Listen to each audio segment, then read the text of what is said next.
जय श्री राधा रमण जय जय नवल किशोर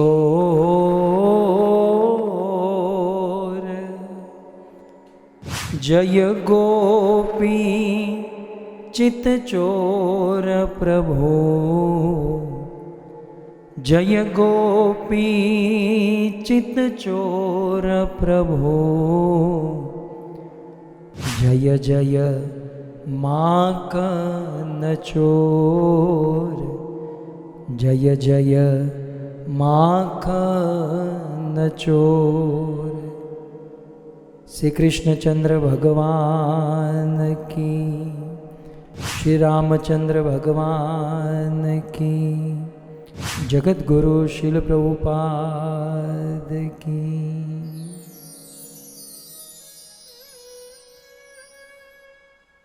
उपस्थित भगवत कथा अनुरागी पधारे हुए भक्त वृंद, इस सभा को परम सुशोभित करने वाले हमारे अंतर्राष्ट्रीय कृष्ण भावनामृत संघ इस्कॉन के वरिष्ठ भक्तगण, दूर दूर से, देश विदेश से, फेसबुक यूट्यूब आदि के माध्यम से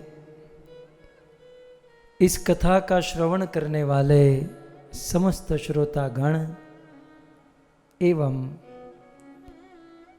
यह सुंदर भागवत कथा का आयोजन करने वाले लंदन से श्री नवीन भाई तथा रंजन बहन, रमेश भाई और मुरली बहन, साथ ही साथ ऑस्ट्रेलिया से अरविंद भाई और इंदिरा बहन, नैरोबी से हमारी पूजनीय श्री शोभा माता, और इन सभी देशों में रहने वाले अपने रिलेटिव, स्नेही, बंधुजनों को जोड़ने वाले हमारे योगेश भाई पटनी। जैसे माता पिता ने नाम रखा है योगेश, योग का अर्थ होता है जोड़ना। इस भागवत कथा के माध्यम से योगेश भाई ने ऑस्ट्रेलिया, लंदन, नैरोबी से अपने पूरे परिवार को जोड़ा है, साथ ही साथ हम सब को जोड़ा है इस भगीरथ कार्य में, भागवत कथा रूपी प्रेम यज्ञ में। भागवत कथा प्रारंभ करने से पूर्व पटनी परिवार के पितरों का स्मरण करें। इस परिवार के पितृ इतने पवित्र है, इतने धन्य है,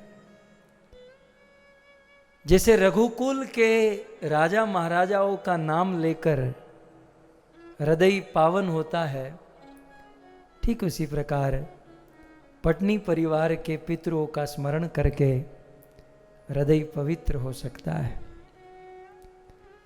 इस परिवार के मोभी प्रमुख दामजी भाई, देवजी भाई, साथ ही साथ दूधी माता, और इस परिवार में कांजी भाई, दामजी भाई, जया बेन कांजी भाई, छोटू भाई दामजी भाई, जसू बेन छोटू भाई और प्रभुदास भाई दामजी भाई। इन सारे पितरों का स्मरण करते हुए, वैसे अनेक जगहों पर कथा होती है तो पितरों के पुण्य के लिए कथा होती है, लेकिन हमारे पटनी परिवार के पितरों ने स्वतः ही इतने पुण्य किए हैं कि उनके पुण्यार्थ कथा नहीं हो रही है। उन्होंने इतने पुण्य किए हैं, भक्ति की है, जिसके फल स्वरूप आज हमारे योगेश भाई और ये पूरा परिवार भागवत कथा की छत्र छाया में बैठकर इसका श्रवण करने जा रहा है। ये वो परिवार है, ये वो पितृ है। दामजी बापा और दूधी माता ने अपने हाथों से शिल प्रभुपाद जी के चरण धोए थे। इन्होंने स्वयं अपने हाथों से शिल प्रभुपाद जी के चरणों का अभिषेक किया था। दामजी बापा ने चरण धोया और दूधी माता ने तिलक किया। अब हमें तो केवल इतना ही करना है कि इनका स्मरण करें और इनके परिवार वालों के साथ बैठकर कथा सुने, तो जो कार्य इन पूर्वजों ने किया था उसका लाभ, उसका फल हमें प्राप्त हो सकता है। ये दोनों छवि को देखकर एक ही चीज का स्मरण होता है। शिल प्रभुपाद जी के चरणों को धोते हुए दामजी बापा जैसे केवट ने राम जी के चरण धो दिए थे, शिल प्रभुपाद जी के चरण धोए। और हमारी दूधी माता जैसे शबरी ने राम जी को तिलक कर दिया था, वैसे दूधी माता ने शिल प्रभुपाद जी के मस्तक पर तिलक किया। प्रेमियों की संगत रोज नहीं मिलती, कभी कभी मिलती हैं जब अमृत चर्चा प्रारंभ होती है। तो आप सभी प्रेमियों का स्वागत इस प्रेम यज्ञ में, आप सभी भक्तों का स्वागत करते हैं। और आइए यह प्रेम यज्ञ प्रारंभ करते हैं। श्रीमद् भागवत शबरी के राम, श्री शबरी चरित्र। शबरी माता की महिमा अनंत है। सबसे पहली बात, चाहे भागवत या रामायण, दो पात्र ऐसे हैं, बड़े फेमस है, बड़े प्रसिद्ध है। दुनिया के छोटे बड़े सब लोग इस दो पात्र को जानते हैं, मानते भी हैं। लेकिन पूरे भागवत में, पूरी रामायण में, पूरी रामायण माने एक रामायण को पूरा कर दो उसे पूरी रामायण कहते हैं। लेकिन रामायण एक नहीं, शतकोटि अपारा, 100 करोड़ रामायण है। इन 100 करोड़ रामायण में मिलकर सभी रामायणों में या पूरी रामायण में दो चरित्र ऐसे हैं जिसका नाम आज तक कोई नहीं जान पाया। इतिहास के दो चरित्र ऐसे जिसका नाम आज तक कोई नहीं जान पाया। एक रामायण का केवट। रामायण में जो केवट है, जिस केवट ने भगवान राम से निहोरा किया, जिस केवट ने राम जी के साथ सुंदर लीला की, जिस केवट ने राम जी के चरणों का धो दिया, राम जी को गंगा पार कराया, उस केवट का नाम आज तक किसी के पास नहीं मिला। और दूसरा चरित्र है शबरी। जिस शबरी ने अपने गुरु की सेवा करते हुए, मातंग ऋषि की सेवा करते हुए पूरा जीवन बिता दिया।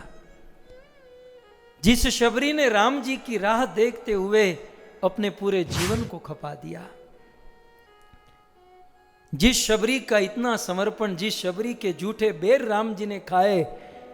लेकिन आश्चर्यमयी घटना यह है कि उस शबरी का नाम आज तक कोई नहीं जान पाया।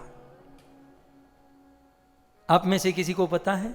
नहीं, मैं आपको चांस, मौका देना चाहता हूँ। इतने बड़े बड़े विद्वान बैठे हैं, काशी के पंडित बैठे हैं, आप में से कोई जानता है केवट का नाम? केवट कोई नाम नहीं है। केवट माने नौका खेने वाला, केवट माने नौका चलाने वाला। ये तो जाति है। केवट जो है एक जाति है, उसका स्पेसिफिक नाम क्या है जानते हो आप में से कोई? और शबरी भी एक जाति है। शबर कुल में जन्म लेने के कारण उसे शबरी कहते हैं। शबर एक कुल है, एक कुलवाचक, जातिवाचक है। लेकिन शबरी का नाम आज तक कोई नहीं जान पाया। कितना बड़ा चरित्र! दोनों चरित्र इतने महान हैं, लेकिन दोनों चरित्र में किसी का नाम नहीं पता चला। इससे हमें सबसे बड़ी सीख ये मिलती है कि ईश्वर को यदि पाना है तो अपने नाम को मिटाना पड़ेगा। सिद्धांत समझिए, ईश्वर को यदि पाना है तो अपने नाम को मिटाना होगा। यदि हम चाहे कि मेरा नाम बन जाए, मैं फेमस हो जाऊं, मैं प्रसिद्ध हो जाऊं, मेरा नाम हो जाए, होगा, ईश्वर नहीं मिलेगा। और ईश्वर चाहिए तो अपने नाम को मिटाना होगा। भारत के संतों ने बहुत सुंदर बात कही, जब मैं था तब हरि नहीं। शब्द के ऊपर गौर फरमाइएगा। क्या कहा? जब मैं था तब हरि नहीं, अब हरि है, अब हरि है तो मैं नहीं। जब मैं था तब हरि नहीं और अब हरि है तो मैं नहीं। क्यों? क्योंकि प्रेम गली अति सांकरी, जामे दो न समाए।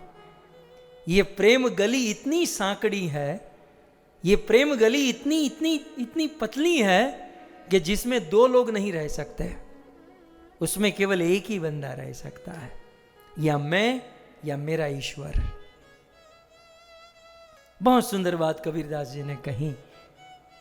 जीवन में जब तक मैं रहेगा ना, मैंने ऐसा किया, मैं ये हूं, मैं मालिक, मैं समथिंग, मैं, तो मैं हूं तो हरि नहीं। और जब हरि है और जब हरि आ गए तो मेरापन नहीं रहेगा, तो मैं को मिटाना होगा। रामायण के दो चरित्र ऐसे, रामायण क्या पूरे इतिहास के दो चरित्र ऐसे जो भगवान को पा गए, लेकिन उनका नाम आज तक कोई नहीं जान पाया। इन दोनों ने अपने आप को बहुत छोटा बना कर रखा, बड़ा विनम्र बना कर रखा। एक बात याद रखिएगा, जीवन में चाहे कितनी भी उपलब्धि मिल जाए, यदि गुण न हो तो सारी उपलब्धि चली जाने में देरी नहीं लगेगी। चाहे धन हो, संपत्ति हो, सुंदरता हो, यश हो, नाम हो, फेम हो, उसे जाने में देरी नहीं लगेगी यदि गुण न हो। मुझे तत्कालीन बात याद आ रही है, हनुमान जी के विषय में क्या कहा गया।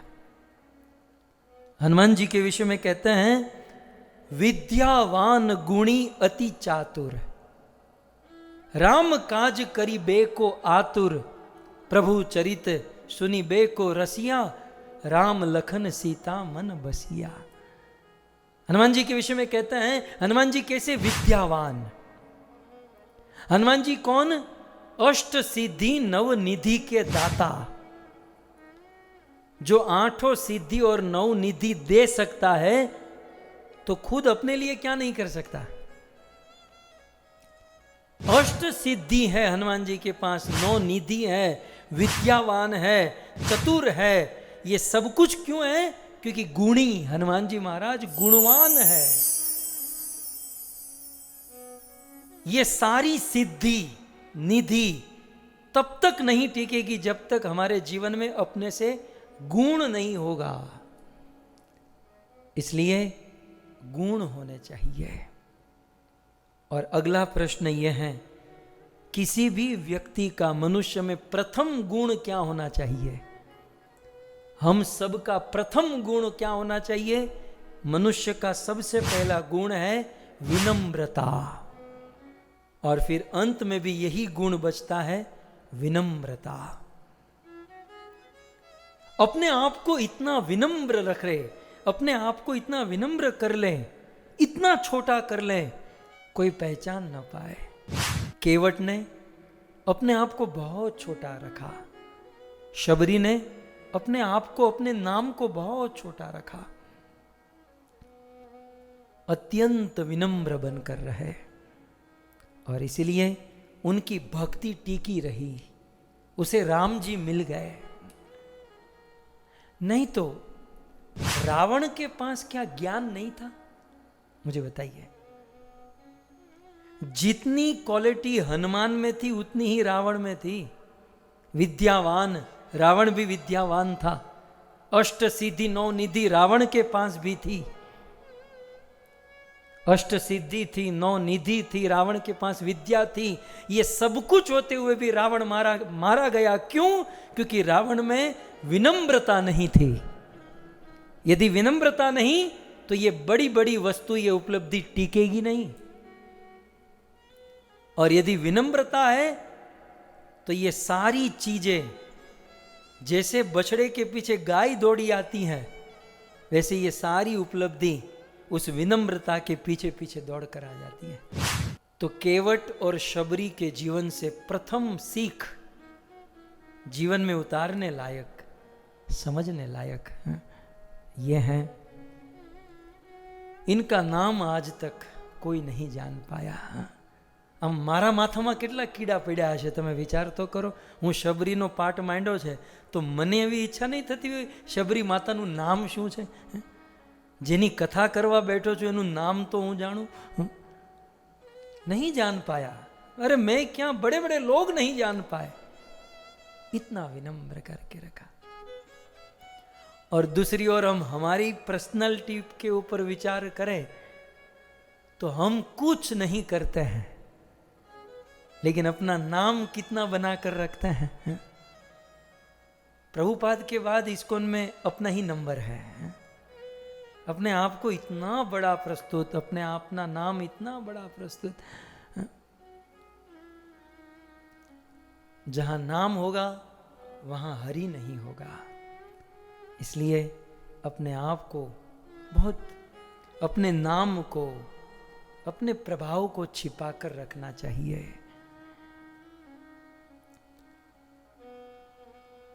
और यदि हम विनम्रता न रखें और जीवन में अकड़ कर रहे,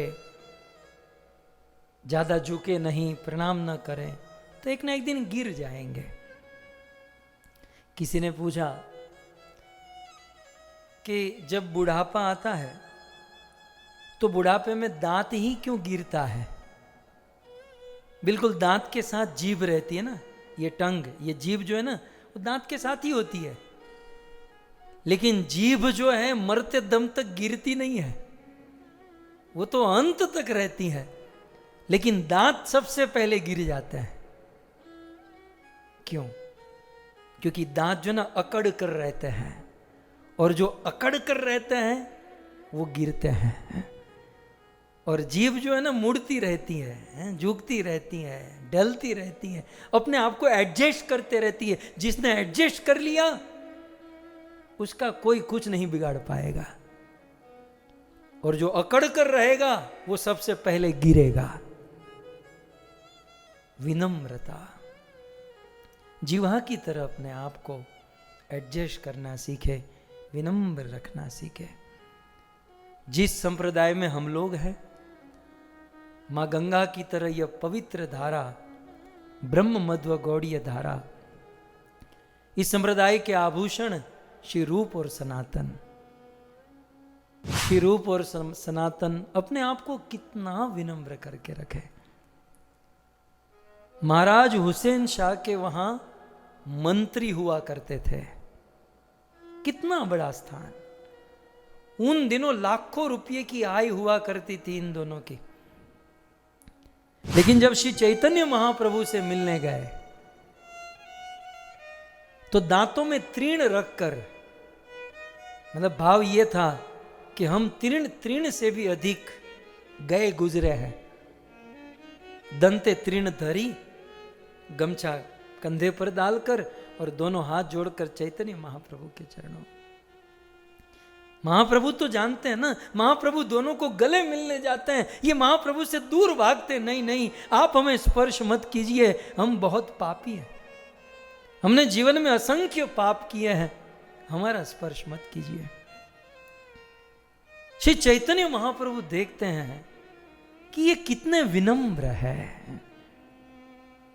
चैतन्य चरितामृत में पद है भक्तों श्री चैतन्य महाप्रभु के मुख से निकल गया कि दैन्य छाड़ी दोहार दैन्य फाटे मोर मन। अरे तुम दोनों का दैन्य देखकर, तुम दोनों की विनम्रता देखकर मेरा मन फट रहा है। दैन्य छाड़ी तोहार दैन्य फाटे मोर मन, आज है ते तोहार नाम रूप सनातन। आज तुम दब्बीर खास नहीं हो, तुम साकर मल्लिक नहीं हो, आज मैं तुम दोनों का स्वीकार करता हूं और तुम दोनों का नाम रखता हूं। तुम्हारा नाम रूप गोस्वामी और आपका नाम सनातन गोस्वामी। रूप और सनातन नाम दे दिया। चैतन्य महाप्रभु ने दीक्षा दे दी और दोनों का वर्ण कर लिया। कई बार कुछ लोग पूछते हैं ना कि दीक्षा लेने की योग्यता क्या है। यूं तो बहुत सारी योग्यता है, हो सकती है, लेकिन सबसे पहली योग्यता दीक्षा लेने की विनम्रता। विनम्रता मैंने अक्सर जिक्र किया है भक्तों, मैं बार बार करूंगा, आप सबको याद कराता रहूंगा। भगवान विष्णु का वाहन गरुड़ है। भगवान विष्णु गरुड़ के ऊपर सवार होते हैं। शिव जी का वाहन नंदी है। शिव जी नंदी के ऊपर सवार होकर चलते हैं। गणेश जी का वाहन मूषक है, वो मूषक के ऊपर सवार होकर चलते हैं। लेकिन यदि मन में प्रश्न हो कि भक्ति महारानी का वाहन क्या है, भक्ति महारानी किस वाहन पर बैठती हैं, भक्ति महारानी किस आसन पर बैठती हैं, शिव जी नंदी पर, भगवान विष्णु गरुड़ पर, गणेश जी मूषक पर, तो भक्ति कहां बैठती है?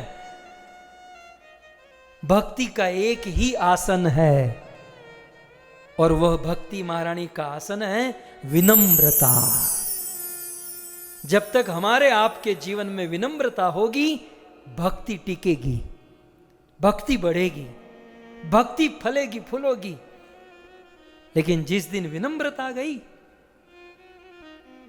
अपनी मान, अपनी प्रतिष्ठा, जब अपनी बात आ गई, भक्ति महारानी चली जाएगी। विनम्रता के आसन पर सवार होकर चलती है भक्ति। केवट और शबरी कुछ ऐसा चरित्र है। जब मैं था तो हरि नहीं, और अब हरि है तो मैं नहीं। हमारी परंपरा के प्रथम प्रेमी श्री माधवेंद्रपुरी को मैं याद करूं। माधवेंद्रपुरी भगवान के कहने पर जगन्नाथपुरी चंदन लेने गए।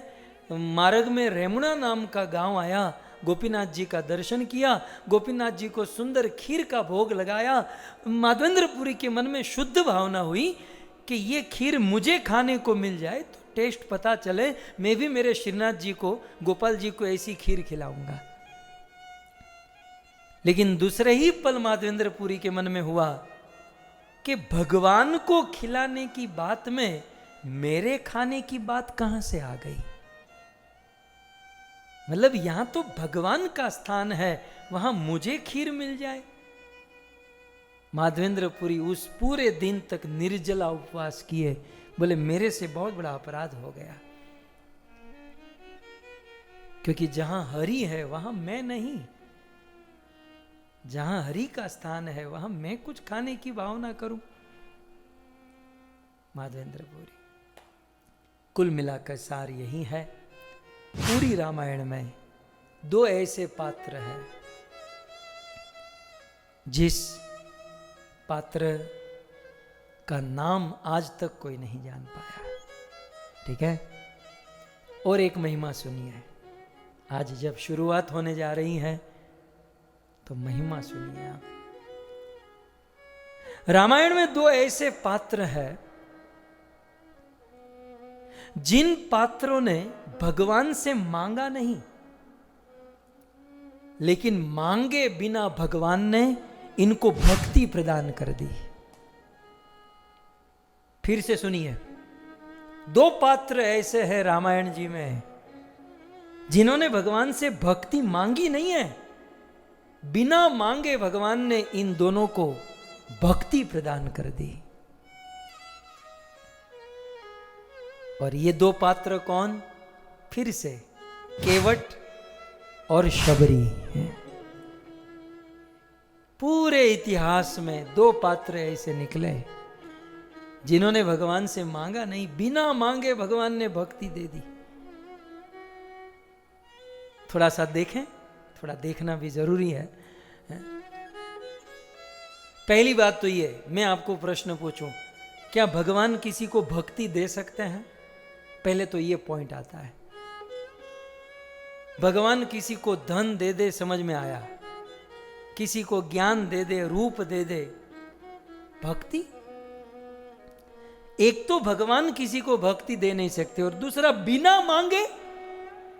ये आदमी बिना मांगे, ये तो भगवत गीता में तराजू लेकर बैठा है। ये यथा माम प्रपद्यन्ते, ये यथा ते तथा। जो जैसा आएगा, जो जैसा मांगेगा, उसको वैसा मिलेगा। ऐसे भगवान बिना मांगे भक्ति प्रदान किए रामायण के दो पात्र को, केवट और शबरी को।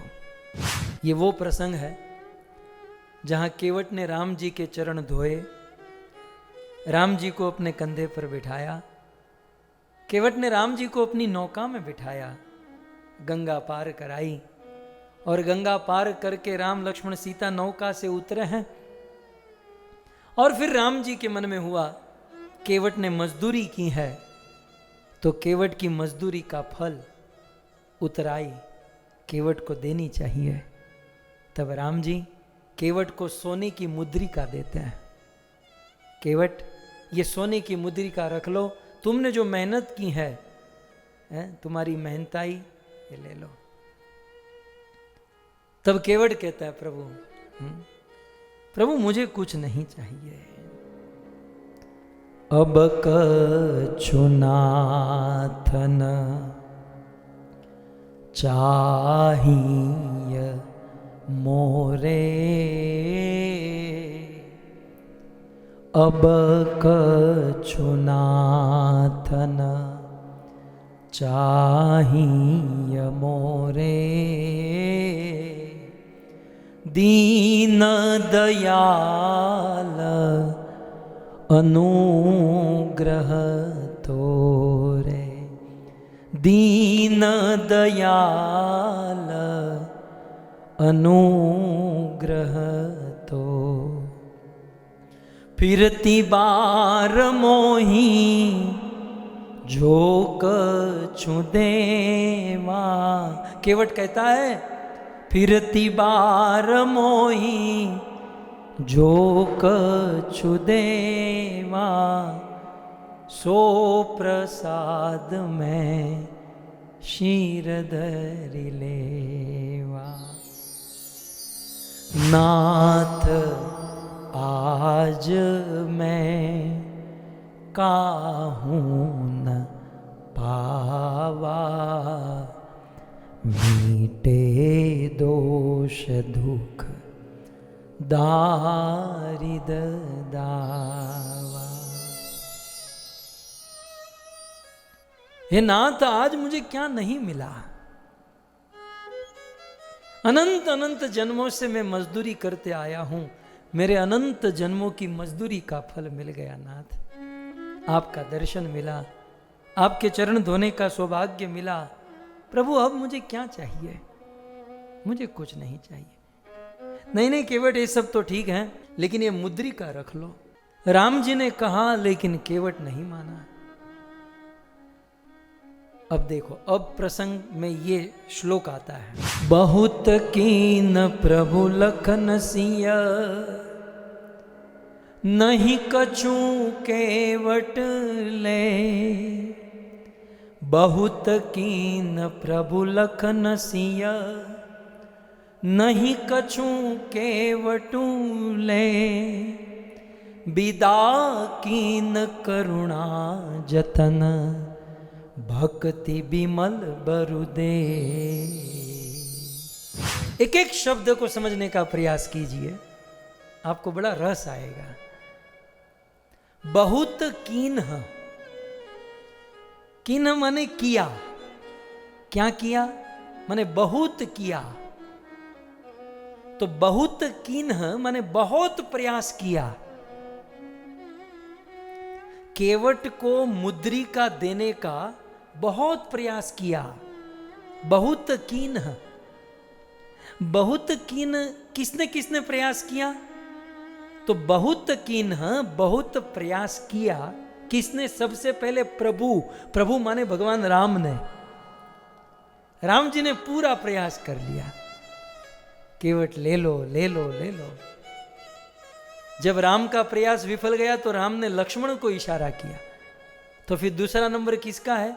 बहुत कीन प्रभु। पहले प्रभु ने प्रयास किया, फिर लखन, फिर लक्ष्मण जी ने प्रयास किया। लक्ष्मण जी हार गए तो सिय, सिय माने सीता जी ने प्रयास किया। तो बहुत कीन बहुत प्रयास किया प्रभु, लखन और सिया, तीनों ने। तीनों प्रयास कर करके हार गए। कहते हैं नहीं कछु केवट ले, लेकिन केवट ने कुछ नहीं लिया तो नहीं ही लिया। बहुत कीन, बहुत। अच्छा, बहुत कीन्ह के तीन अर्थ है। बहुत आग्रह किया, बड़ा आग्रह किया, ले लो ले लो। बहुत कीन माने दूसरा अर्थ है बहुत उपाय किया, अलग अलग टेक्निक, अलग अलग उपाय से केवट को समझाने का प्रयास किया। और बहुत समझाया कि लेना चाहिए, ले लो ले लो, नहीं लिया। अब नहीं ले रहा है तो छोड़ो ना यार, तुम इतना प्रयास क्यों कर रहे हो? तो एक बात यहां पर हम सबको समझने लायक है। राम जी ने, लक्ष्मण जी ने, सीता जी ने केवट को देने का बड़ा प्रयास किया। इसका कारण क्या है? नीति में एक बहुत बड़ी बात लिखी है। यही तो कथा सुनने की महिमा है ना। आपको एक हीरे जैसी आइटम प्रस्तुत कर रहा हूं। पहले तो ये मूल चीज समझ लीजिए कि बहुत कीन प्रभु लखन सिय, लक्ष्मण, राम और सीता जी ने केवट को देने का बहुत प्रयास किया। कारण तो नीति में बहुत सुंदर लिखा है, आप श्लोक देख सकते हैं। आदानस्य प्रदानस्य कर्तव्यस्यैव कर्मणा क्षिप्रमेव प्रकर्तव्यम्, क्षिप्रमेव प्रकर्तव्यम्। क्योंकि कालो विवर्तितद्रस, कालो विवर्तितद्रसः। जीवन में बहुत काम आएगा। राम, लक्ष्मण और सीता बहुत कीन प्रभु लखन सिया, केवट को वह मुद्रिका देने का बहुत प्रयास किए। पहले बहुत प्रयास क्यों किए ये समझ लीजिए। नीति में एक श्लोक लिखा है, आदानस्य प्रदानस्य। किसी से आपने कुछ लिया हो और उसको वापस लौटाना हो, उसे कहते हैं आदान। और दूसरा है प्रदान। आदान का अर्थ है किसी का लिया हुआ वापस लौटाना। ओके, तो आदानस्य किसी का लिया हुआ यदि वापस लौटाना हो एक, और दूसरा प्रदानस्य, या फिर किसी को टोटली आपकी ओर से किसी को गिफ्ट देना है, किसी को दान देना है, किसी को डोनेशन करना है, किसी की सेवा करनी है। किसी का लिया हुआ वापस देना हो या अपनी ओर से किसी को सेवा, दान, दक्षिणा देना हो। दूसरा, तीसरा कर्तव्यस्यैव कर्मण, या फिर किसी भी प्रकार का कर्तव्य, आपकी रिस्पॉन्सिबिलिटी बनती हो कि भाई इसको देना है, या फिर कर्मण, या फिर आपको पुण्य कमाने के लिए कुछ करना है। तो ये जो भी कार्य है, तीसरी लाइन में कहते हैं क्षिप्रम एव, तुरंत कर देने चाहिए। क्षिप्रम एव प्रकर्तव्यम, किसी से लिया हुआ लौटाना हो तुरंत लौटा दीजिए, या मन में किसी को कुछ देने की देने का विचार आया तुरंत सेवा कर दीजिए। कर्तव्यस्यैव, या कोई रिस्पॉन्सिबिलिटी अधूरी है उसे तुरंत कंप्लीट कर दीजिए, उसमें थोड़ा भी देर मत कीजिए। क्यों? तो चौथी लाइन में कहते हैं यदि देर करोगे तो उससे मिलने वाला जो फल है वो फल से आप वंचित रह जाओगे। समय बीतने के बाद दिया हुआ दान भी पूर्ण फल नहीं देता। आप समझ रहे मेरी बात को? तो फिर आप कहोगे यार चलो देरी से सही, थोड़ा लेट तो लेट करके भी हमने दिया तो है। अवसर चले जाने के बाद, अवसर चूक जाने के बाद यदि आप किसी का वापस लौटाते हो, किसी को दान देते हो, दक्षिणा करते हो, अवसर के बाद करते हो ना, तो वो फल नहीं मिलेगा। तो आप प्रश्न पूछ सकते हो वो फल जाएगा कहां? तो चौथी लाइन में लिखा है कालो विवर्ति तद फल, वो फल जो है काल खा जाएगा, उस फल के रस को समय पी जाएगा, समय खा जाएगा। इसलिए शुभ कर्म करने में देरी नहीं करनी चाहिए। किसी भी प्रकार का शुभ संकल्प हो, किसी भी प्रकार की शुभ इच्छा हो, वो समय आने पर कर लेनी चाहिए, समय नहीं चूकना चाहिए। મને ઓલા ગુજરાતી ભજનની ઓલી એક લાઈન યાદ આવે, શિર મળે પણ સમય મળે નહીં, સાધુ છે મહેમાન। શિર મળે પણ સમય મળે નહીં ને સાધુ છે મહેમાન। અવસર આવે પાછા ન ફરીએ, અવસર આવે પાછા ન ફરીએ ને કાયા થાય કુરબાન। મેરા મણ માજા ન મૂકે અને છેલૈયો સતના છૂકે। મેરા મણ માજા ન મૂકે અને છેલૈયો સતના છૂકે। अवसर आने पर काम कर देना ये बुद्धिमानी है। अवसर चले जाने के बाद यदि वो कार्य करते भी हो तो उस कार्य का जो फल है, उसका जो रस है वो नहीं मिलेगा, क्योंकि वो काल उसको खा जाएगा। इसलिए जीवन में कोई भी कार्य अवसर आने पर करना चाहिए। इसलिए जो अवसर को जानता है, समय को जानता है और मन में अच्छे विचार आते ही शीघ्र उस कार्य को संपन्न करता है, तो वह पूर्ण फल को प्राप्त कर सकता है। इसीलिए बहुत कीन प्रभु लखन सिया।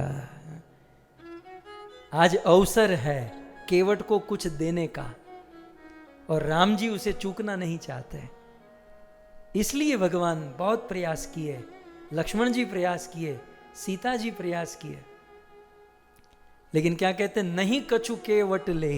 लेकिन केवट ने नहीं लिया तो राम जी हार गए, लक्ष्मण हार गए, सीता जी हार गई, केवट ने नहीं लिया। और क्या किया, बिदा कीन, जैसे तैसे केवट ने तीनों को मना लिया और तीनों को विदा कर दी, और तीनों वहां से निकल गए। जब तीनों वहां से निकल गए तब दूसरी लाइन में देखिए, बिदा कीन, केवट ने भगवान से कुछ नहीं लिया और भगवान को ऐसे ही विदा कर दी। तो करुणा यतन, करुणा यतन भगवान राम जी के हृदय में इतनी करुणा हुई कि भक्ति बिमल बरु दे। भगवान रामचंद्र ने भक्ति का वरदान दे दिया। केवट ने मांगा था? नहीं,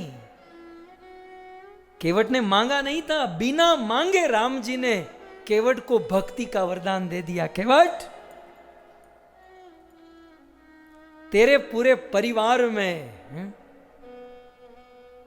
राम भक्ति, कृष्ण भक्ति वर्धन होते रहेगी, मैं तुझे आशीर्वाद देता हूं। वंशे सदा हरि भक्ति रस्तु एव। राम जी ने कह दिया। रामायण का ये एक पात्र, रामायण क्या पूरे इतिहास में खोज लीजिए, एक ऐसा पात्र निकल गया, बिना मांगे राम जी ने उनको भक्ति दे दी। अब और देखिए आगे, केवल भक्ति नहीं दी, अब देखिए कौन सी भक्ति दी? भक्ति बिमल, कोरी भक्ति नहीं, बिमल भक्ति। विमल माने बिना मल वाली, विमल भक्ति दे दी। विमल भक्ति का पहला अर्थ होता है निष्काम भक्ति। विमल भक्ति माने विशुद्ध भक्ति, बिमल भक्ति माने निर्मल भक्ति। राम जी ने केवट को बिना मांगे विमल भक्ति का वरदान दिया। केवट निष्काम भक्ति तुम करोगे, विशुद्ध भक्ति करोगे। विशुद्ध भक्ति माने अनन्य भक्ति करोगे, और निर्मल भक्ति माने विघ्न रहित, तुम्हारी भक्ति में कोई बाधा नहीं आएगी केवट। तो बिदा कीन करुणायतन भक्ति बिमल बरु दे। अब बाल की खाल निकालना एक आदत सी है, तो और एक पॉइंट समझिए। जैसे कि मैंने कहा कि भगवान मनुष्य को सब कुछ दे सकते हैं, भक्ति नहीं दे सकते, ये तो मानना पड़ेगा। क्योंकि भगवान के पास उनकी भक्ति थोड़ी है, अपनी भक्ति भगवान थोड़ी करते हैं। उनके पास बाकी सब कुछ मिलेगा, लेकिन भक्ति, अरे जो शुद्ध भक्ति भगवान ने नारद और सनकादिक को भी नहीं दे पाए, जो शुद्ध विशुद्ध भक्ति नारद और सनक आदि को भी दुर्लभ है, वो राम जी ने केवट को दे दी, बिना मांगे दे दी। इसका कारण इसी श्लोक के दूसरी लाइन में लिखा है, बिदा किन करुणा करुणायतन। इस भक्ति को देने में भगवान ने दो चीज करनी पड़ी, करुणा और यतन, मेहनत। केवट को भक्ति देने में राम जी को बहुत करुणा करनी पड़ी और बहुत यत्न करना पड़ा। यत्न किस बात का? खुद के पास तो भक्ति है नहीं, राम जी के पास अपनी भक्ति थोड़ी है। तो राम जी को अपने शुद्ध भक्त के पास जाना पड़ा होगा कि भाई तू भक्ति दे, मुझे केवट को वरदान देना है। तो राम जी ने ये यत्न किया, और करुणा यत्न, राम जी ने करुणा और यत्न करके केवट को बिना मांगे भक्ति प्रदान कर दी। सो शुद्ध भक्ति का वरदान उसी व्यक्ति को प्राप्त होता है जो संसार के भोग और ऐश्वर्य को ठुकराता है। केवट ने क्या किया? साक्षात लक्ष्मी के द्वारा देने पर भी वह भोग स्वीकार नहीं किया। इस प्रकार का वैराग्य जिस पर होता है, लक्ष्मण जैसे गुरु उस पर प्रसन्न होते हैं, और सीता जैसी श्री जी श्रीमती राधा रानी उस पर प्रसन्न होती है, और फिर भगवान की कृपा से उसे शुद्ध भक्ति प्राप्त होती है। सो इस प्रकार से करुणायतन भगवान रामचंद्र ने केवट को बिना मांगे भक्ति दे दी। भक्तों, इस प्रसंग में श्रीमद् भागवत जी का एक प्रसंग समझने लायक है कि भगवान से कुछ मांगते हैं तो भगवान इतना कुछ नहीं देते, लेकिन भगवान की भक्ति करे और भगवान से कुछ न मांगे तो भगवान छप्पर फाड़ देते हैं। ये एक प्रसंग श्रीमद् भागवत जी के 5वें स्कंद में है। मैं जस्ट आपको स्मरण करा रहा हूं, डिटेल में तो नहीं, लेकिन आपको याद कराऊं।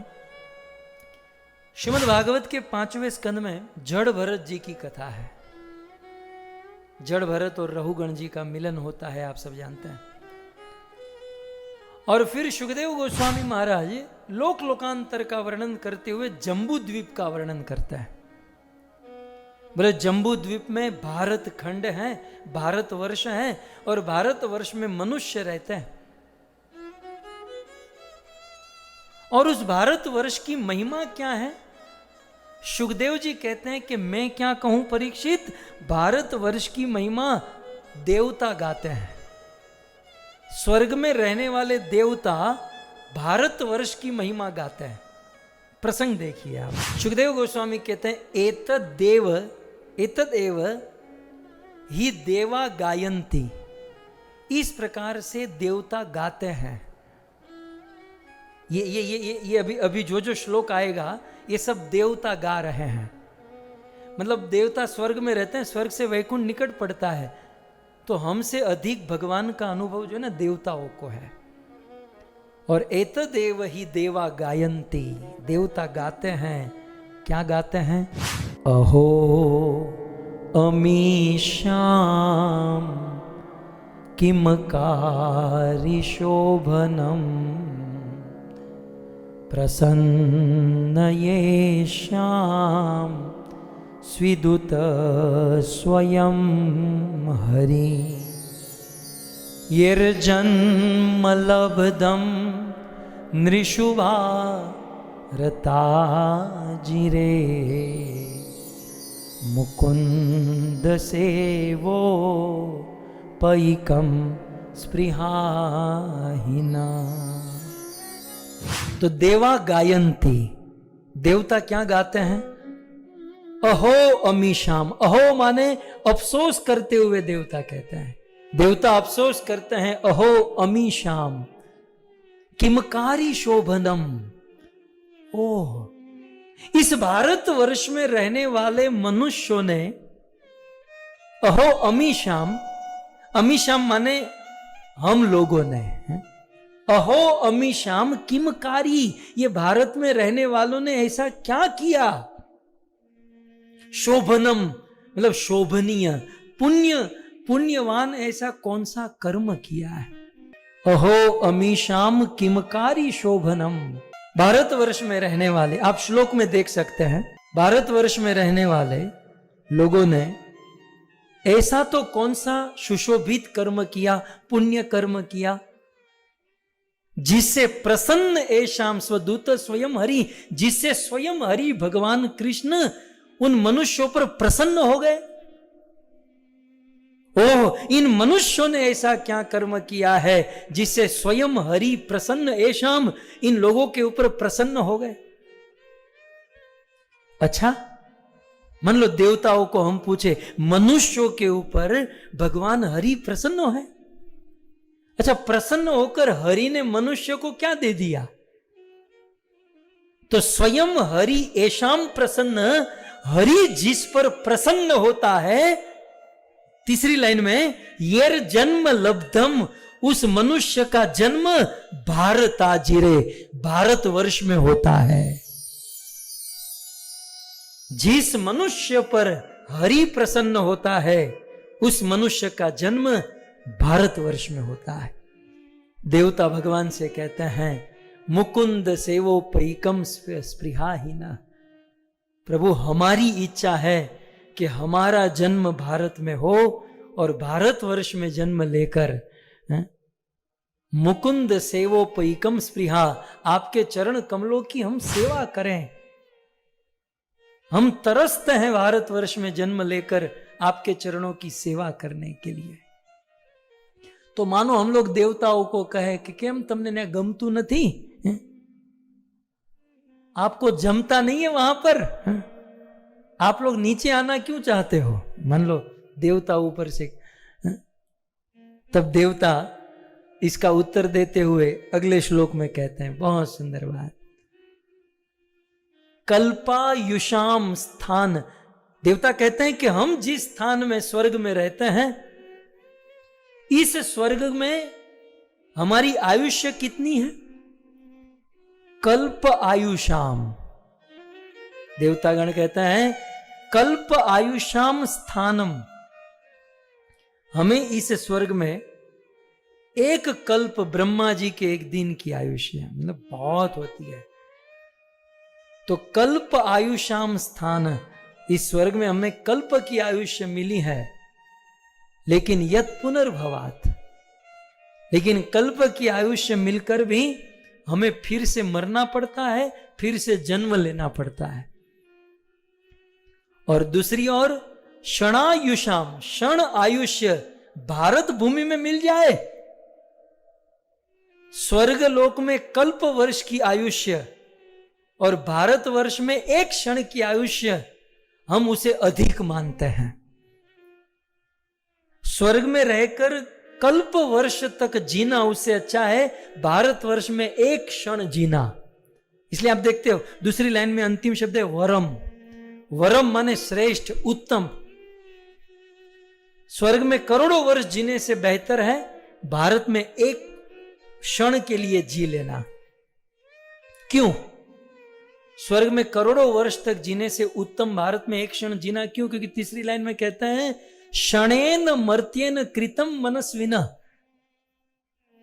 बुद्धिमान लोग भारतवर्ष में एक क्षण भगवान का स्मरण करके संन्यस्त संन्यास अभयम पदम हरे। भारतवर्ष में एक क्षण हरि का स्मरण करके पदम हरे, हरि के चरण को, वैकुंठ को प्राप्त कर सकते हैं। भारत में एक क्षण हरि का स्मरण करके वैकुंठ को प्राप्त कर सकते हैं और हम लोग स्वर्ग में कोटि कल्प तक रहते हैं, लेकिन यहां तो मरकर फिर से नीचे जाना पड़ता है। इसलिए देवतागण कहते हैं न यत्र वैकुंठ कथा सुधापगा न साधवो भागवत तद आश्रया न यत्र यज्ञेश मखा महोत्सवा सुरेश लोकोपि नवेश सेविताम। अद्भुत। न यत्र वैकुंठ कथा सुधापगा, जिस स्थान पर वैकुंठ माने भगवान श्री कृष्ण की कथा की नदी नहीं बहती है, ये देवताओं के वचन है। बोले जिस स्थान पर कृष्ण कथा की नदी न बहती हो, न साधवो भागवत तद आश्रया, जिस स्थान पर भगवान के शुद्ध भक्त न रहते हो, न यत्र यज्ञेश मखा महोत्सवा, जिस स्थान पर भगवान के अर्च विग्रह की सेवा पूजा न होती हो, सुरेश लोकोपि नवेश सेविताम, वह देवताओं का लोक स्वर्ग भी क्यों न हो, वह रहने के लायक नहीं है। न सेव्यताम, वो वहां पर रहने के लायक नहीं है जहां कृष्ण कथा न हो, कृष्ण सेवा न हो और संतों का समागम न हो। इसलिए धन्य है भारतवर्ष। अब जो मैं आपको बताना चाहता था, हम जिस पॉइंट पर चर्चा कर रहे हैं कि केवट ने भगवान से कुछ नहीं मांगा, और क्योंकि केवट ने भगवान से कुछ नहीं मांगा, इसलिए भगवान ने बिना मांगे ही केवट को अपनी शुद्ध भक्ति का वरदान दे दिया। देवता इस पॉइंट पर बहुत सुंदर बात कहते हैं कि भारत इतना धन्य है, भारत के लोग इतने धन्य हैं, लेकिन हाय रे दुर्भाग्य भारतीयों का कि वे इस बात को समझ नहीं पाते हैं। क्या नहीं समझ पाते हैं? देखिए श्लोक में सत्यम, सत्य के दो अर्थ हैं। सत्य माने निश्चित, ये बात बिल्कुल सत्य है, और सत्य माने भगवान कृष्ण। बोले ये बिल्कुल सत्य है कि परम सत्य भगवान कृष्ण दिशति, दिशति माने देते हैं, तो सत्यम दिशति, भगवान देते हैं। क्या देते हैं? अर्थित अर्थितो नृणाम, मनुष्य जो कामना करता है वो सारी कामना भगवान पूर्ण करते हैं। मनुष्य, अब भारतवर्ष में रहने वाले मनुष्यों का दुर्भाग्य बोल रहे हैं देवता कि सत्यम, ये बिल्कुल निश्चित सत्य है, ठीक है, कि भगवान मांगने वाले को उसकी इच्छा अनुसार वस्तु देते हैं, लेकिन अंदर की बात क्या है? दूसरी लाइन में, जिसने भगवान से कुछ मांगा तो भगवान ने उसको दे दिया, भगवान देते हैं, लेकिन एक्चुअल वो क्या होता है? दूसरी लाइन में, नैवार्थ दो यत पुनरर्थि ना यत, भगवान ने दिया तो सही, लेकिन वो वास्तविक देना नहीं हुआ, वो वास्तविक दान नहीं है। न एव अर्थ दो, किसी भक्त ने भगवान से कुछ मांगा तो भगवान देंगे, लेकिन वो वास्तविक दान नहीं है। क्यों वास्तविक नहीं है? दूसरे लाइन में आप देख सकते हैं, यत पुनर्र्थिता यत, क्यों? क्योंकि भगवान उसको कुछ देने के बाद वो फिर से कुछ मांगता है, फिर से भगवान देते, वो फिर से मांगते ही रहता है। तो बारंबार मांगना अर्थात उसे अल्टीमेट वस्तु नहीं मिली है, वो अभी भी मांग ही रहा है, मतलब उसे बड़ी चीज नहीं मिली है। तो जो भगवान से कुछ मांगते हैं उसे पूर्ण वस्तु नहीं मिलती है, वो जो मांगते भगवान उसे देकर छूट जाता है। लेकिन तीसरी लाइन में कहते हैं सत्यम विद्यते भजताम अनिच्छता। लेकिन जो भगवान का भजन करता है और केवट की तरह भगवान से कुछ नहीं मांगता, सत्यम विद्यते, वो सच्चा भजन करता है और सच्चा भजन करते हुए अनिच्छता, भगवान से कुछ नहीं मांगता है, तो नहीं मांगने पर भी भगवान दो वस्तु दे देते हैं। मांगने वाले को तो जो मांगा छोटी बुद्धि से वो देकर हटाया, लेकिन नहीं मांगने वाले को भगवान क्या देते हैं? चौथी लाइन में दो वस्तु, मिच्छा पिधानम। इच्छा पिधानम माने सबसे पहले भगवान उसकी इच्छा को समाप्त कर देते हैं। इच्छा पिधानम माने इच्छा को पी जाते, इच्छा को खत्म कर देते हैं। और दूसरा निज पाद पल्लवम, भगवान अपना चरण कमल दे देते। मांगा नहीं है, मांगने वाले को तो जो मांगा वो देकर भगवान छूट जाते हैं, लेकिन जो भगवान से नहीं मांगते हैं उसे भगवान उसकी इच्छा को खत्म कर देते हैं, और नहीं मांगने पर भी भगवान अपना चरण कमल, अपनी भक्ति प्रदान कर देते हैं। तो इतिहास के दो ऐसे पात्र, भगवान से उन्होंने कुछ नहीं मांगा लेकिन फिर भी भगवान ने भक्ति प्रदान की। उनमें से एक है केवट और दूसरा है जिसकी कथा हम शुरू किए हैं, वो है शबरी। शबरी जिसने भगवान से मांगा नहीं था। आप पूरी रामायण देखिए, शबरी ने कहा था मुझे नवधा भक्ति का ज्ञान दीजिए। अरे नहीं, नवधा भक्ति बेचारी ने जीवन भर की थी, तब तो भगवान राम मिले। शबरी ने एक बार भी भगवान से कोई भक्ति नहीं मांगा। ये सब बिना मांगे भगवान ने बरसा दिया। नवधा भक्ति कहूं तो ही पाही, सावधान सुनो धरो मन माही। सोई अतिशय प्रिय भामिनी मोरे, सकल प्रकार भगति दृढ़ तोरे।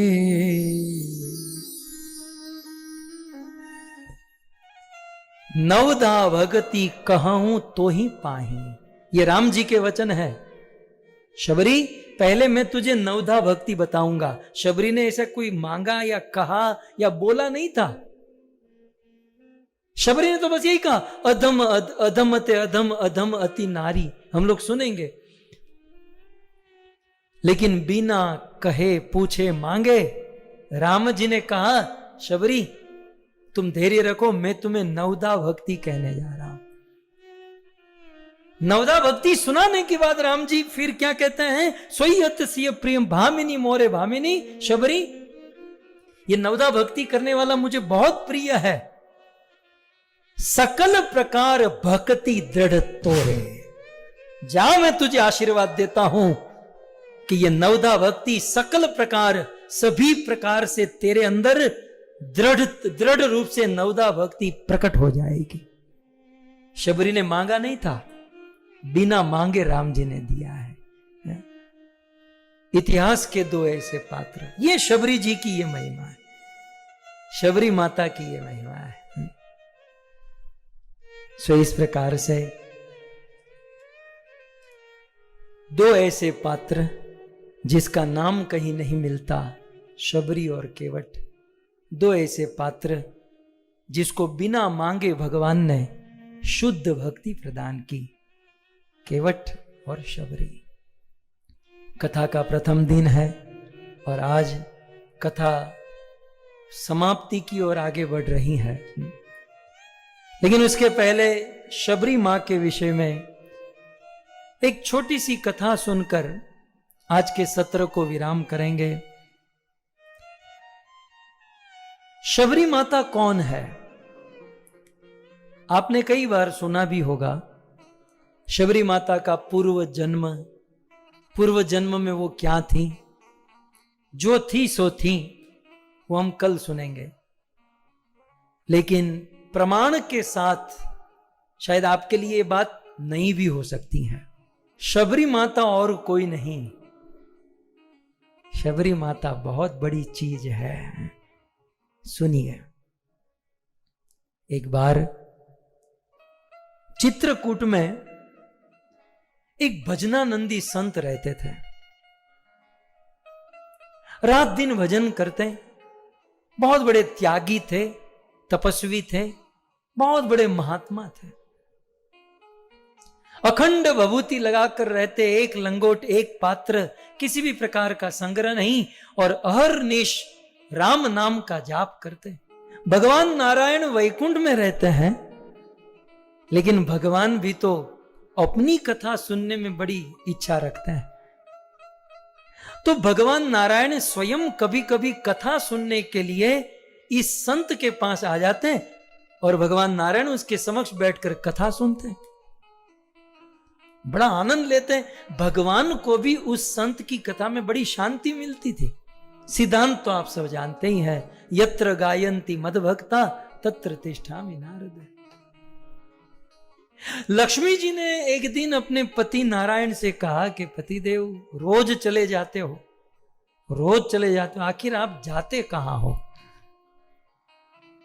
भगवान नारायण ने कहा, लक्ष्मी जी, मैं चित्रकूट जाता हूं, एक साधु बहुत अच्छी कथा सुनाता है और उस कथा में मुझे बड़ा आनंद आता है। बड़ा त्यागी तपस्वी महात्मा है, अखंड भभूति, एक लंगोट एक पात्र, कोई संग्रह नहीं, परिग्रह नहीं, और अहर्निश राम नाम और राम कथा गाता है। मुझे बड़ा आनंद आता है, मैं कथा सुनता हूं।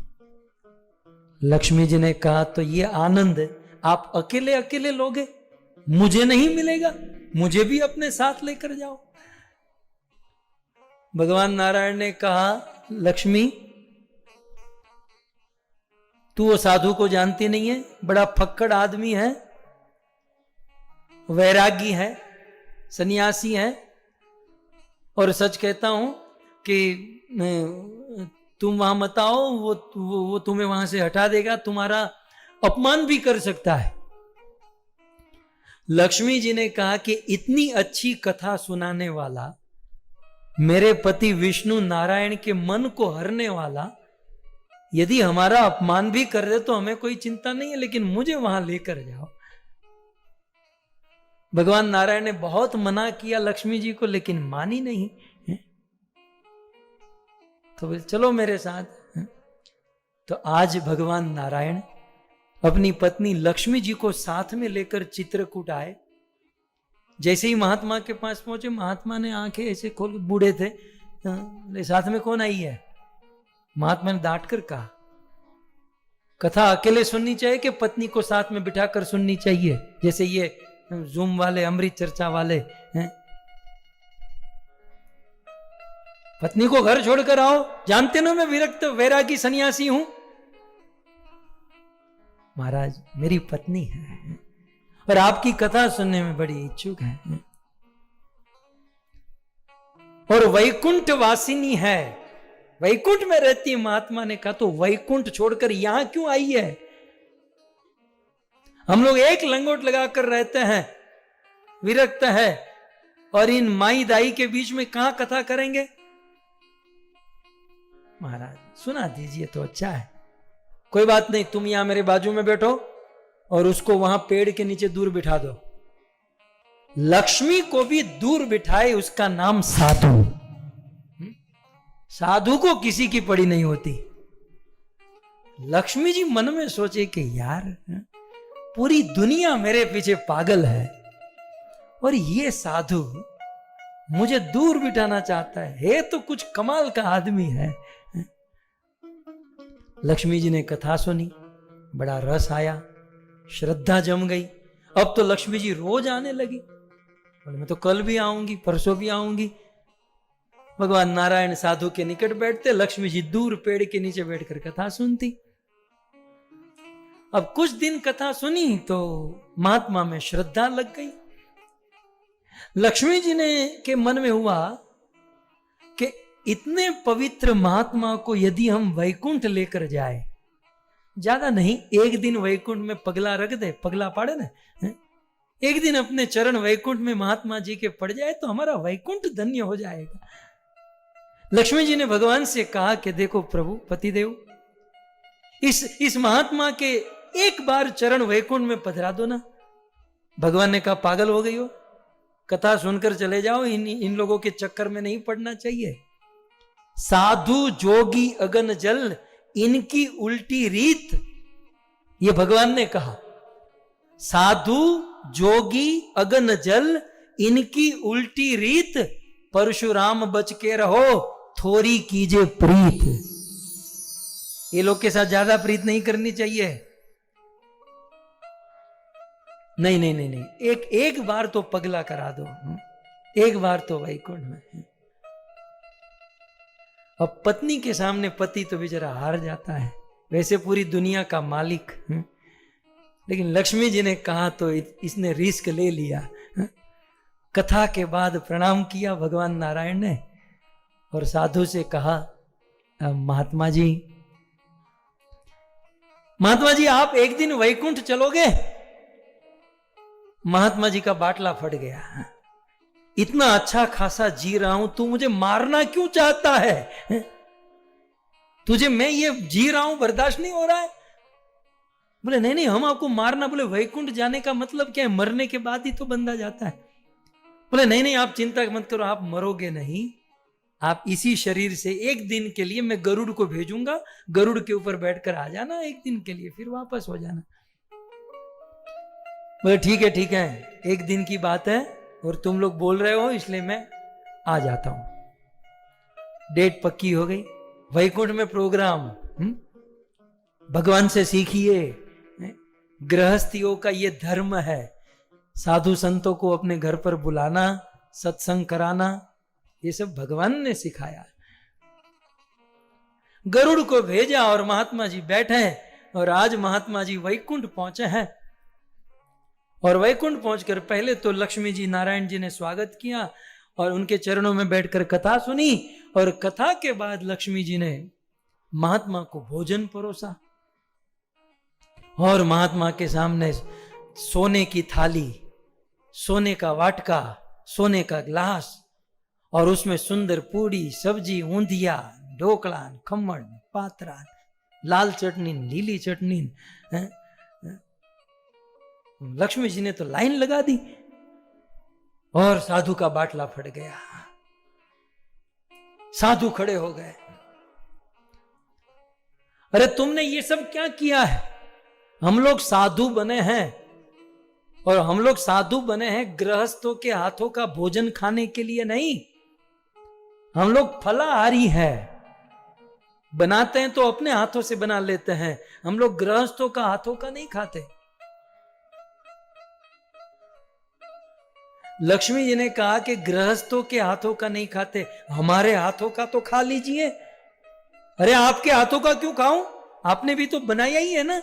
लक्ष्मी जी कहती है कि आप भोग बनाकर हमको ही तो भोग लगाते हो, लक्ष्मी नारायण का ही भजन करते हो। आप हमारा जूठन खा सकते हो तो हमारे हाथ का बनाया हुआ प्रसाद क्यों नहीं खा सकते?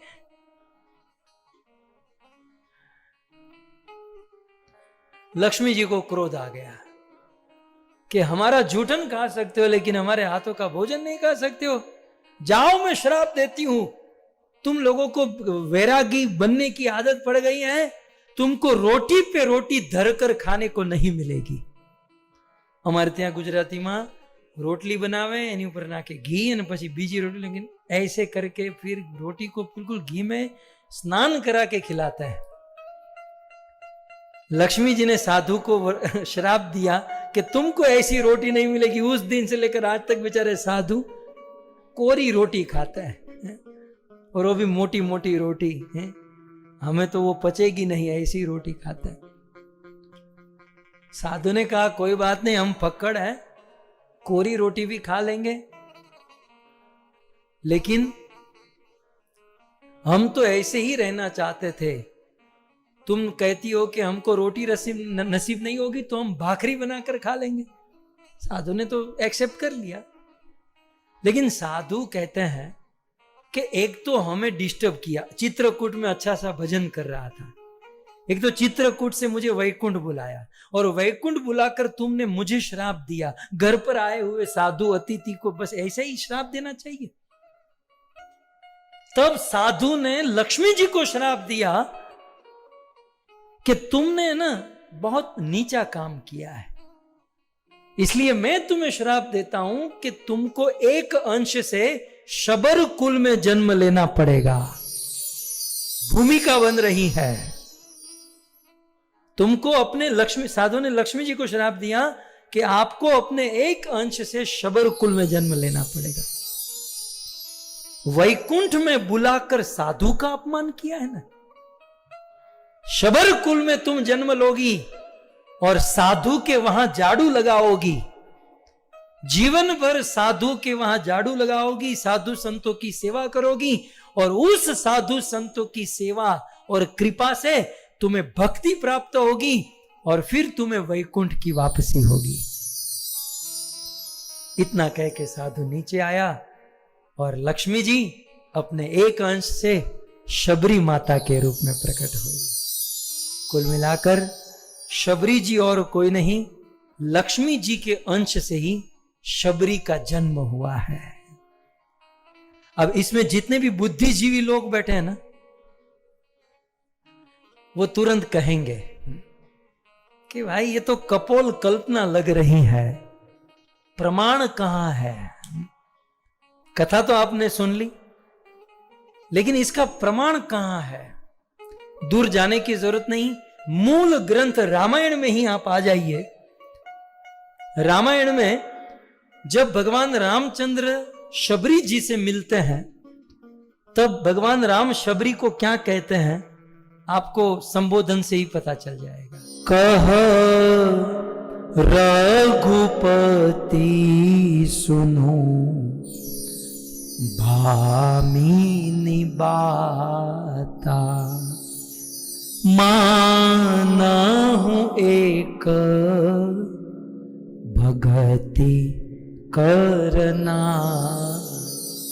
भगति हीन नर सोहई कैसा, बिनु जल बारिद देखई जैसा। भगवान रामचंद्र जब शबरी जी के आश्रम में पहुंचे, तब भगवान रामचंद्र ने शबरी जी को क्या कहा? कह रघुपति, रघुपति ने कहा। राम जी ने शबरी जी को कहा, क्या कहा? सुनो। तो संबोधन क्या दिया? राम जी ने शबरी जी को संबोधन क्या दिया? बोलो बोलो, पढ़कर तो कुछ बोलो। कह रघुपति सुनो। क्या कहा? भामिनी। भामिनी, हे भामिनी मेरी बात सुनो। राम जी शबरी जी को कहते हैं, हे भामिनी। ऐसा ये भामिनी शब्द एक बार नहीं, कई बार राम जी बोले हैं शबरी को। अब बताइए, भामिनी शब्द, पहले भामिनी किसको कहते हैं? शबरी जी की उम्र के ऊपर थोड़ा सा विचार करें तो आपकी जानकारी के लिए, राम जी की राह शबरी जी ने कितने साल तक देखी थी बताएं? मातंग ऋषि छोड़कर चले गए और कहा था राम जी आएंगे, तो मातंग ऋषि का जाना और राम जी का आना बीच में 10,000 साल बीत गए थे। 10,000 वर्ष तो वेटिंग में गए थे राम जी की राह देखने में। उसके पहले शबरी की जो उम्र थी वो अलग थी। वाल्मीकि ऋषि शबरी के विषय में कहते हैं वेपमाना तपसिनम। जब राम जी आए तो शबरी कांप रही थी, उनके अंग कांप रहे थे, बिल्कुल बूढ़ी हो चुकी थी। अच्छा, राम जी की उम्र कितनी थी ये भी जान लीजिए। जब भगवान रामचंद्र शबरी को मिले तब राम जी 22 वर्ष के थे, 22 ईयर ओल्ड। भगवान राम 22 वर्ष के थे और शबरी जी 10,000 वर्ष से भी ज्यादा बूढ़ी थी। और ऐसी कांपती हुई 10,000 वर्ष से भी ज्यादा वृद्ध महिला को 22 साल का लड़का भामिनी कहेगा? आज एक होमवर्क आपको देता हूं, गूगल में भामिनी शब्द का अर्थ देख लीजिएगा। शबरी के लिए फिट होता ही नहीं। राम जी ने यह भामिनी शब्द कहा अपनी पत्नी लक्ष्मी जी को, जो लक्ष्मी जी आज शबरी बनकर आई है। हरे कृष्णा। सो शबरी जी लक्ष्मी जी का एक अंश शबरी माता के रूप में प्रकट हुआ।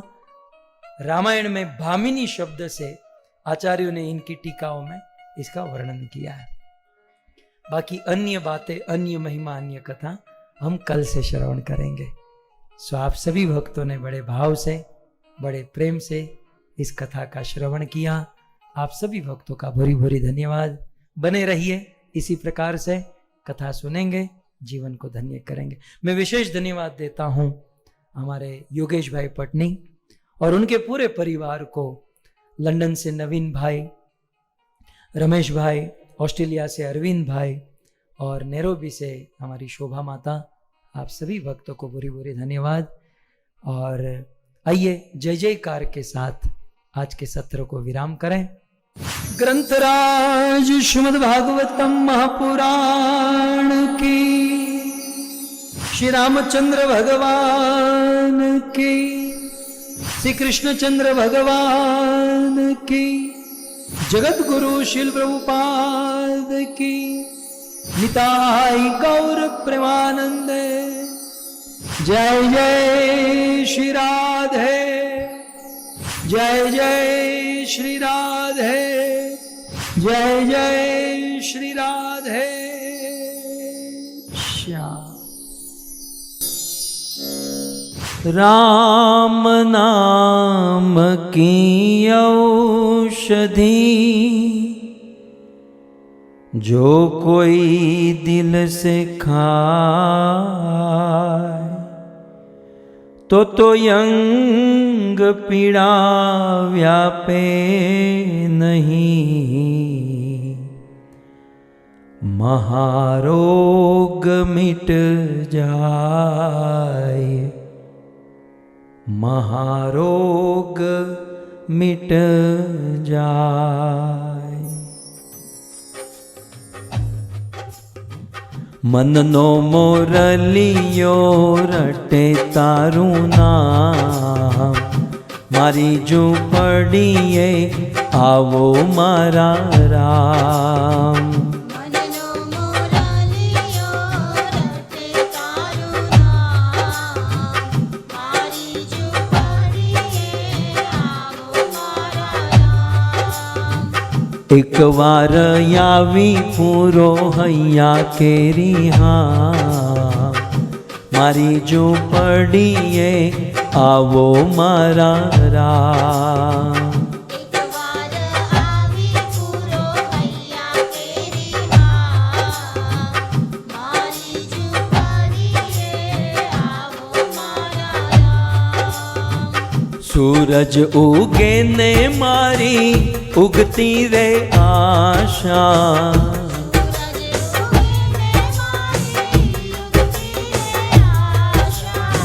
संध्या ढळे ने हूँ तो बनू रे निराशा।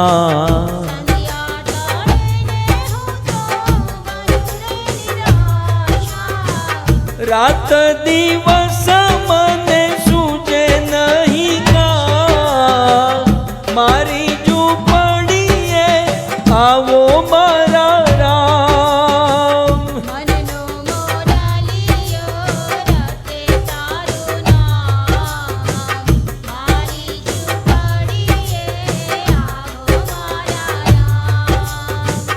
આંખ લડીએ મને ઓછું દેખાય છે,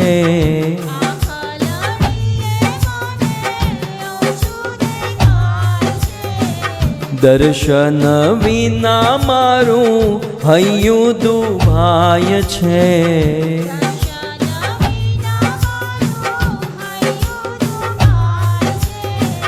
નહીં રે આવો તો વાલા જાશે મારા પ્રાણ, મારી ઝૂંપડીએ આવો મારા રામ.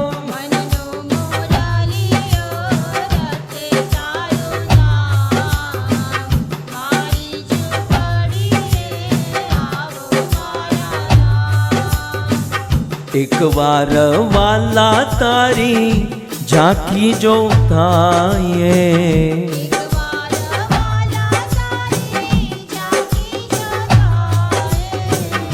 આંસુના બિંદુથી ધોઉં તારા પાયે,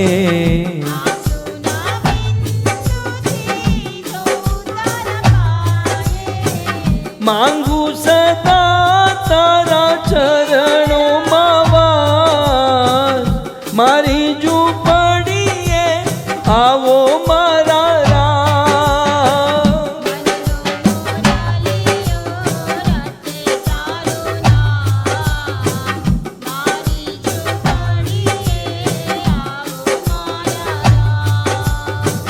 સુખકારી સીતારામ સ્વામીને સારું,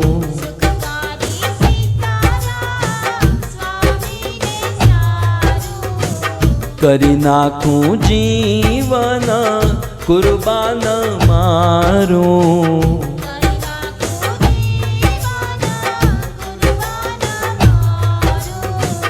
રાત દિવસ